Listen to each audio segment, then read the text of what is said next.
વિદ્યાર્થી મિત્રો, આજે આપણે સામાજિક વિજ્ઞાનમાં જોઈશું પાઠ બીજો, આપણી આસપાસ શું. ધનવીન એની મમ્મી સાથે બગીચામાં ફરતો હતો. ત્યાં એને એક પ્રશ્ન થયો કે આપણે જે આ જમીન પર ચાલીએ છીએ એ જમીન શેની બની હશે. એટલે એણે તરત જ પોતાનો આ પ્રશ્ન એના મમ્મીને પૂછ્યો. મમ્મી કહે છે કે તને એ વિચાર આવ્યો, એની સાથે સાથે હું તને બીજું પણ કહું, તું દરરોજ સૂર્યને જુએ છે ને?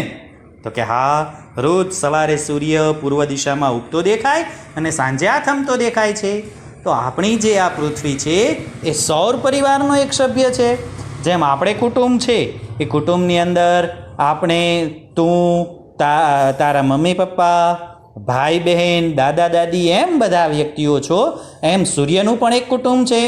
સૌર પરિવારની અંદર સૂર્ય, એના ગ્રહો, લઘુગ્રહો, ઉપગ્રહો, એ બધું જ મળીને આખો સૌર પરિવાર છે. અને આપણી પૃથ્વી પણ એ સૌર પરિવારનો જ એક ભાગ છે. એમ કહેવામાં આવે છે કે આપણી પૃથ્વી પણ પૃથ્વીમાંથી જ છૂટી પડેલી, સૂર્યમાંથી જ છૂટી પડેલી છે. તો આપણી પૃથ્વી પણ સૂર્યની જેમ શરૂઆતમાં પહેલાં ધગધગતા વાયુઓનો ગોળો હતી. પછી જે ભાગ એના ઉપર ઠર્યો એ ઠંડા ભાગ ઉપર આપણે રહીએ છીએ. જે રીતે દૂધ હોય એના ઉપર પાણી, દૂધ હોય એના ઉપર મલાઈ થઈ જાય અને એને એ જે મલાઈના ભાગને આપણે પોપડો કહીએ છીએ, એવી રીતે પૃથ્વીના પોપડા જેવો જે ભાગ છે એના ઉપર આપણે રહીએ છીએ. સમય જતાં એ જે સૂર્યમાંથી છૂટી પડેલી પૃથ્વી, એનું પ્રવાહી અને પ્રવાહીમાંથી ઘન સ્વરૂપમાં એનું રૂપાંતરણ થયું. આને આપણે જે રહીએ છીએ જમીન, અને એ જમીનને આપણે મૃદાવરણ તરીકે ઓળખીએ છીએ. મૃદ એટલે માટી અને આવરણ એટલે પડ. માટીનું જે આવરણ એને મૃદાવરણ કહેવાય છે, કારણ કે આપણી જમીન છે એનો મુખ્ય ઘટક માટી છે. એ માટીમાંથી બનેલી જ છે. આપણી આસપાસ એક મૃદાવરણ છે એમ જ નહીં, જુઓ ને, પાણી પણ છે એટલે જલાવરણ પણ છે. હવા લઈએ છીએ એટલે વાતાવરણ પણ છે. અને આસપાસ સજીવ સૃષ્ટિ છે, પશુ, પંખી, વનસ્પતિ, જીવજંતુઓ, એટલા માટે જીવાવરણ પણ છે. આમ આપણી આસપાસ કુલ 4 આવરણો આવેલા છે: મૃદાવરણ, જલાવરણ, વાતાવરણ અને જીવાવરણ. તો આપણે આજે આ ચારેયનો વારાફરતી ઉપયોગ શીખીશું. તો સૌથી પહેલાં જોઈએ મૃદાવરણ. તો આપણે આગળ જોયું તેમ મૃદ એટલે માટી. માટીનું જે આવરણ છે એને કહેવાય છે મૃદાવરણ. જે રીતે પૃથ્વીની સપાટી આનું જે આખું આવરણ છે એને મૃદાવરણ કહીએ છીએ, એ આખા પૃથ્વીની સપાટીમાંથી માત્ર 29% જમીન જ આપણને ઉપયોગી છે. એટલે કે એના ઉપર જ આપણે રહીએ છીએ.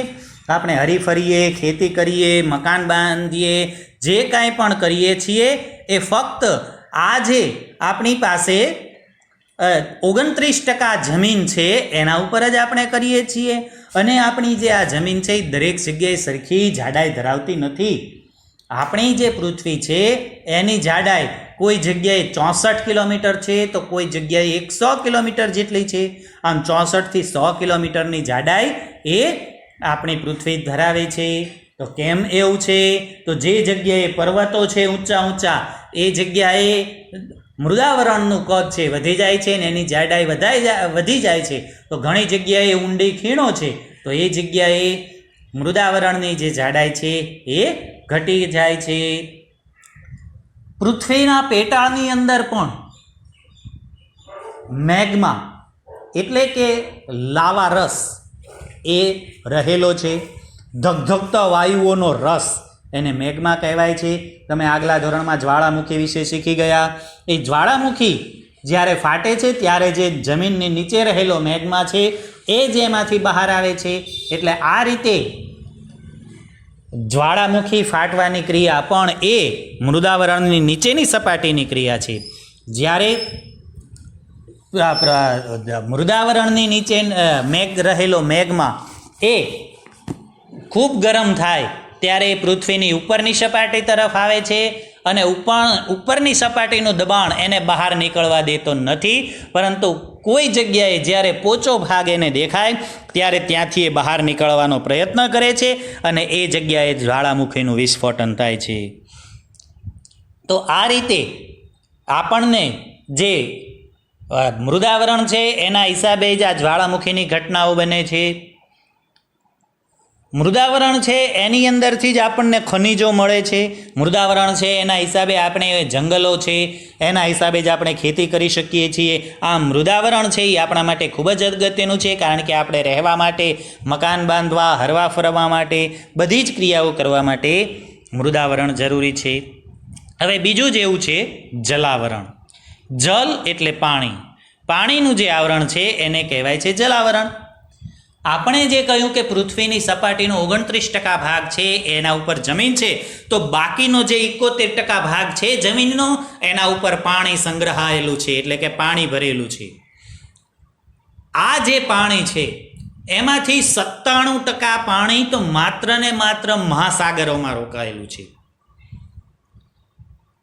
જલાવરણની અંદર મહાસાગરો, ઉપસાગરો, નદી, સરોવર એ બધું જ આવે છે, પણ એ જલાવરણના કુલ પાણીના 97% પાણી આ મહાસાગરોમાં રોકાયેલું છે. બાકીનું જે પાણી છે એમાંથી 2% પાણી છે એ ધ્રુવ પ્રદેશો ઉપર બરફ તરીકે જમા થઈ ગયું છે, અથવા તો જે ઊંચા પર્વતો છે એના શિખરો જે બરફથી છવાયેલા છે એ 2% પાણી ત્યાં છે. અને બાકીનું 1% પાણી છે એ આપણને મીઠા પાણી સ્વરૂપે છે. કારણ કે તમે જાણો છો, તમે ઘણી વખત દરિયા કિનારે ગયા હશો અને દરિયાનું પાણી તમે જોયું હશે કે અતિશય ખારું હોય છે. એ પાણી આપણે મોઢામાં પણ મૂકી શકીએ નહીં. ભૂલથી પણ જો એકાદ ઘૂંટડો અથવા જેટલું પાણી પણ આપણા મોઢામાં જતું રહ્યું હોય તો પાણી મોઢામાંથી ખારાશ જતી નથી. અને એના ઉપર ઘણું બધું ખાઈએ કે પીએ તો પણ મોઢામાંથી થોડાક સમય સુધી એની ખારાશ જતી નથી. એટલે મીઠું પાણી છે એ માત્ર ને માત્ર નદીઓમાં છે, અને એ મીઠા પાણી એ આખા જલાવરણનો માત્ર 1% ભાગ જ છે. હવે આ જે પાણી છે, મીઠું પાણી, એ આપણને કેવી રીતે મળે છે? તો તમે આગળના ધોરણમાં શીખી ગયા કે જ્યારે ઉનાળાની અંદર સૂર્યની પ્રચંડ ગરમીથી મહાસાગરો, નદીઓનું પાણી, એ પાણી છે એની વરાળ થાય છે, જેને આપણે બાષ્પ કહીએ છીએ. એ બાષ્પ હવામાં ઊંચે ચઢે છે, ત્યાં તેનું ઘનીભવન થાય છે, એટલે કે ઠરે છે, અને એ પછી વરસાદ સ્વરૂપે આપણને મળે છે. મીઠા પાણીના સ્ત્રોત તરીકે વરસાદ એ એક માત્ર અગત્યનો ઘટક છે. ત્રીજું અગત્યનું ઘટક છે વાતાવરણ. આપણી પૃથ્વીથી ઊંચાઈ ઉપર જોઈએ તો લગભગ 800થી 1000 કિલોમીટર સુધી વાયુનું આવરણ આવેલું છે. આ વાતાવરણની અંદર ઘણા બધા વાયુઓ છે, જેમ કે nitrogen, oxygen, carbon dioxide, ozone, hydrogen, helium, lithium, આવા ઘણા બધા વાયુઓ છે એ વાતાવરણમાં રહેલા છે. પરંતુ આ બધા જ વાયુઓની સાથે સાથે પાણીની વરાળ, ધૂળના રજકણો, સૂક્ષ્મ જંતુઓ, આવા પ્રવાહી અને ઘન સ્વરૂપો પણ એમાં રહેલા છે. અહીંયા તમે બાજુમાં જુઓ તો તમને એક આકૃતિ આપેલી છે. એ આકૃતિની અંદર નાઇટ્રોજન એમ લખી અને 78.03% લખેલું છે. એનો મતલબ કે આપણું જે વાતાવરણ 800થી 100 કિલોમીટર પૃથ્વીની સપાટીથી ઊંચાઈ સુધી વિસ્તરેલું છે, એમાં 78% ભાગમાં માત્ર ને માત્ર નાઇટ્રોજન વાયુ છે. પછી બાજુમાં ઓક્સિજન લખેલું છે, ત્યાં 20.99% છે. એનો મતલબ કે 20.99 એટલે કે લગભગ 21% વાતાવરણની અંદર ઓક્સિજન વાયુ રહેલો છે. એ સિવાય બાકીના જે 0.98% એ 0.98%માં અન્ય વાયુઓ જેવા કે carbon dioxide, ozone, hydrogen, helium, lithium વગેરે જેવા વાયુઓ રહેલા છે. હવે એક બીજી અગત્યની વાત જણાવી દઉં કે આપણા જે આ 800થી 1000 કિલોમીટરનું પૃથ્વીની આસપાસ જે વાતાવરણ છે એના બહારના ભાગમાં ઓઝોન વાયુ રહેલો છે. આ ઓઝોન વાયુ છે એ આપણા માટે ખૂબ જ ઉપયોગી છે. શા માટે? કારણ કે સૂર્યમાંથી એક અતિશય તેજસ્વી કિરણો નીકળે છે, જલદ કિરણો, જે ખૂબ જ ગરમ છે. જે કિરણો આપણને અડે તો આપણી ત્વચા એટલે કે ચામડીને નુકસાન થાય છે. આવા જે અતિશય તેજસ્વી કિરણો છે એવા કિરણોને ઓઝોન વાયુ છે એ આપણા સુધી પહોંચવા દેતો નથી. સૂર્યના જે આવા કિરણો છે એને પાર જાંબલી, ઇંગ્લિશમાં કહેવાય અલ્ટ્રાવાયોલેટ કિરણો, ગુજરાતીમાં કહેવાય પાર જાંબલી કિરણો. તો આવા જે પાર જાંબલી કિરણો છે એ વાયુઓ ઓઝોન વાયુ છે પોતે શોષી લે છે અને પૃથ્વી ઉપર આવવા દેતા નથી. એના હિસાબે પૃથ્વીનું વાતાવરણ ખૂબ ગરમ થતું નથી અને એવા જે સૂર્યના જે જલદ કિરણો છે એનાથી આપણું રક્ષણ થાય છે.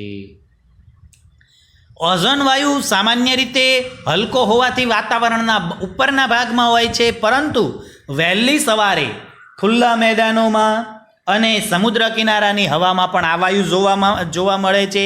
આ વાયુનો બીજો પણ એક ઉપયોગ છે, જો એ આપણે શ્વાસમાં લઈએ તો આપણા શરીરમાં સ્ફૂર્તિ પણ વધારે રહે છે. એ સિવાય ઓક્સિજન વાયુ છે એ કોઈ પણ વાયુને સળગવામાં મદદરૂપ બનતો વાયુ છે. તો વાતાવરણમાં એ 21% છે, તો એનાથી દરેક વસ્તુ ઝડપથી સળગવામાં મદદરૂપ થાય. પણ એની સામે હવા નાઇટ્રોજન વાયુ છે એ હવાની અંદર 78% છે, જે ઓક્સિજનનું જલદપણું છે એને મંદ કરે છે. મંદ એટલે કે ધીમું કરે છે, કારણ કે નાઇટ્રોજન વાયુ છે એ નિષ્ક્રિય વાયુ છે, એટલે કોઈ પણ વસ્તુને ઠારવામાં એ મદદરૂપ બને છે. એટલા માટે હવામાં જે ઓક્સિજન વાયુનું જલદપણું છે એને મંદ કરવામાં પણ આ નાઇટ્રોજન વાયુ છે એ મદદરૂપ થાય છે. આમ એક બીજા રૂપ વાયુઓ એ આપણને અનુકૂળ થતા રહે છે. એ જ રીતે આપણે જોઈએ તો પાણીની વરાળ, હવાની અંદર જે પાણીની વરાળ રહેલી છે એ પણ આપણા માટે ખૂબ જ અગત્યની છે. કારણ કે હવામાં પાણીની વરાળ રહેલી છે એ જ વરાળ જ્યારે ઠંડી બને છે ત્યારે ભેજ સ્વરૂપે, વરસાદ સ્વરૂપે, ઝાકળ સ્વરૂપે, હિમ સ્વરૂપે કે કરા સ્વરૂપે આપણને પાછી મળે છે. એ જ રીતે હવાની અંદર ધૂળના રજકણો પણ છે, એ પણ આપણને ઉપયોગી છે. કેમ? કારણ કે આપણે જોઈએ છીએ કે સૂર્યોદય થાય ત્યારે સીધો પ્રકાશ નથી આવતો અને સૂર્ય આથમે ત્યારે સીધું અંધારું નથી થઈ જતું. વચ્ચેનો સમય જેને આપણે સંધ્યા સમય કહીએ છીએ ત્યારે સૂર્યનો પ્રકાશ પણ નથી હોતો અને અંધારું પણ નથી હોતું. આ જે વચ્ચેનો સમય છે એને એ જે સમય બનાવવામાં ધૂળના રજકણો છે એ મહત્વનો ભાગ ભજવે છે. કઈ રીતે? તો સૂર્યનો પ્રકાશ જ્યારે પૃથ્વીની સપાટીને અથડાઈને પાછો ફરે છે ત્યારે ધૂળના રજકણો તેને પરત મોકલવાના બદલે સૂર્ય ધૂળના રજકણો સાથે ભટકાઈને પાછો પૃથ્વી ઉપર આવે છે. એના હિસાબે સૂર્યના કિરણો પરાવર્તન પામતા થોડા રહે છે થોડા સમય માટે, અને સીધું અંધારું થઈ જતું નથી અને થોડુંક અજવાળું થોડા સમય માટે રહે છે. વાતાવરણનો બીજો ફાયદો એ છે અવાજનું પ્રસરણ એ પણ વાતાવરણ દ્વારા થાય છે. તમે જુઓ છો, ટીવી ચાલુ કરીએ અથવા તો બે વ્યક્તિ વાત કરતા હોય ત્યારે સામેની વ્યક્તિ જે બોલે છે એ આપણા સુધી પહોંચે છે, એ શબ્દોને આપણા સુધી પહોંચાડવાનું કામ પણ એ વાતાવરણ દ્વારા થાય છે. જો આપણી બે વ્યક્તિ વચ્ચે હવાનું આવરણ નીકળી જાય, હવા ન હોય તો કોઈ પણ બોલાયેલા શબ્દો આપણા કાન સુધી પહોંચી શકતા નથી. એટલે અવાજના પ્રસરણ એટલે ફેલાવા માટે, આપણા સુધી પહોંચવા માટે પણ હવા જરૂરી છે. આપણે જોઈએ છીએ કે મોબાઈલ દ્વારા આપણે વાતચીત કરીએ અથવા તો ટેલિવિઝન દ્વારા આપણે ક્યાંક બીજા દેશમાં રમાતી મેચો અથવા બીજા કોઈ લાઈવ કાર્યક્રમો નિહાળીએ છીએ, એ બધું પણ આ વાતાવરણ દ્વારા જ શક્ય બને છે. આમ વાતાવરણ છે એ પણ આપણા માટે એક અગત્યનું ઘટક છે. બીજું આપણું આવું અગત્યનું ઘટક છે જીવાવરણ. પૃથ્વી ઉપર મૃદાવરણ, જલાવરણ અને વાતાવરણની અનુકૂળતાએ જીવાવરણનો સૃષ્ટિ ઉપર એટલે કે પૃથ્વી પર વિકાસ થયો છે. આખા સૌર પરિવારમાં પૃથ્વી એક જ એવી છે કે જેના ઉપર જીવાવરણ એટલે કે સજીવ સૃષ્ટિનો વિકાસ થયો છે. બાકીના કોઈ પણ ગ્રહો ઉપર સજીવ સૃષ્ટિનો વિકાસ થઈ શક્યો નથી. આપણી આજુબાજુ આ જે જીવાવરણ છે એ જીવાવરણને આપણે સામાન્ય રીતે બે વિભાગમાં વહેંચી શકીએ, અજૈવિક અને જૈવિક. અજૈવિક વિભાગની અંદર મૃદાવરણ, જલાવરણ અને વાતાવરણનો અભ્યાસ કરવામાં આવે છે. જ્યારે જૈવિક વિભાગની અંદર વનસ્પતિ, પ્રાણીઓ અને સૂક્ષ્મજીવોનો સમાવેશ કરવામાં આવે છે. જુઓ ને, આપણને અહીંયા બતાવેલું છે કે પર્યાવરણના વિવિધ ઘટકો છે જે પ્રાકૃતિક, એની અંદર અહીંયા દરિયા કિનારો, વૃક્ષો, પક્ષીઓ, ખેતરો, વૃક્ષો, આ બધું જ જે આપણને દેખાય છે એ પ્રાકૃતિક છે. જ્યારે આ બાજુ આપણને માનવ નિર્મિત વસ્તુઓ દેખાય છે કે જેની અંદર મોટી મોટી ઇમારતો, રસ્તાઓ અથવા કારખાનાઓ, એ બધું જે આપણે જોઈએ છીએ એ માનવ નિર્મિત છે. તો ઘણી વખત આપણે આપણી પ્રવૃત્તિઓના હિસાબે પર્યાવરણીય જે ઘટકો છે, કુદરતી ઘટકો છે, એને થોડું ઘણું નુકસાન પણ કરીએ છીએ. જેમ કે આપણે વાહનો ચલાવવા માટે પેટ્રોલ, ડીઝલ વગેરેની જરૂર પડે તો એ આપણને જમીનમાંથી મળે છે, તો આપણે જમીનમાંથી એનું ખોદકામ કરીને કાઢી લઈએ છીએ. પછી તો કે ચિનાઈ માટીના વાસણો, એટલે કે કાચના કપ રકાબી અથવા તો ટાઇલ્સો, એ બનાવવા માટે થઈ અને જમીનમાંથી આપણે ચિનાઈ માટીનું ખોદકામ કરીએ છીએ. બધા જ ખનિજો છે, જેમ કે લોખંડ, એલ્યુમિનિયમ, તાંબુ, એ બધું આપણને જમીનમાંથી મળે છે. તો આ બધીની જરૂરિયાત પૂરી કરવા માટે આપણે જમીનમાંથી એ વસ્તુઓ ખોદીને કાઢીએ છીએ. એના હિસાબે જમીનનું સંતુલન ખોરવાય છે.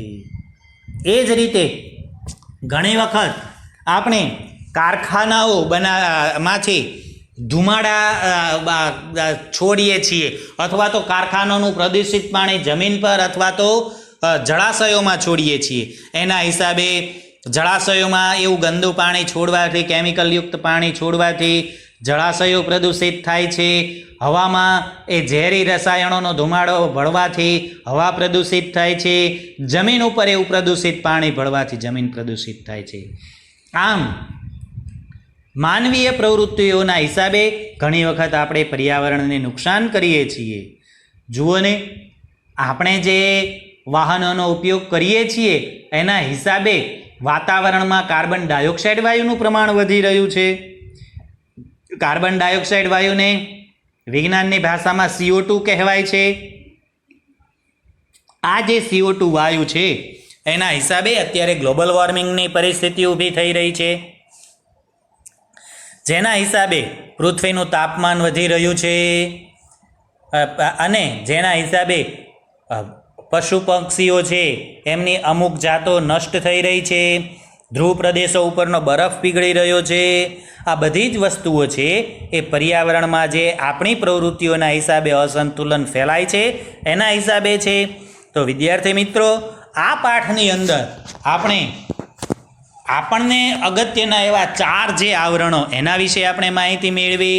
મૃદાવરણ, જલાવરણ, વાતાવરણ અને જીવાવરણ અને માનવીય પ્રવૃત્તિઓના હિસાબે આપણે આ જે 4 આવરણો છે એને નુકસાન કરીએ છીએ, જે સરવાળે માણસોના નુકસાનમાં જ પરિવર્તિત પામે છે. તો અહીંયા આપણે આ પાઠ પૂર્ણ થાય છે. આ પાઠના પ્રશ્ન જવાબ તમે તમારી રીતે સમજવાનો પ્રયત્ન કરજો, અન્યથા એના જવાબ હું તમને બીજી PDFમાં મોકલીશ.